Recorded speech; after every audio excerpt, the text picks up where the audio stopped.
రవ్వ దోశ వేసే ఓపిక ఉండాలి కానీ డజన్ల కొద్ది దోశలు తినేస్తారు. అంత టేస్ట్ ఉంటుంది. కాకపోతే వేసే ఓపిక ఉండాలన్నమాట. రవ్వ దోశ మిక్చర్ అయితే మీకు ఎట్లాగా తెలుసు కదా.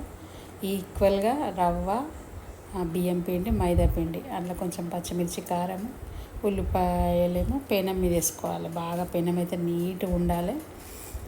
ఉప్పు, మీ ఇష్టం, పచ్చి కొబ్బరి ముక్కలు కూడా వేసుకోవచ్చు సన్న సన్నగా.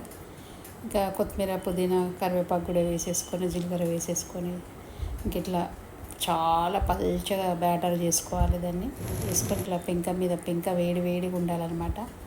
ఇంకా తర్వాత మీడియం ఫ్లేమ్ మీద లైట్గా కాల్చాలి. ఇట్లా తీయాలి.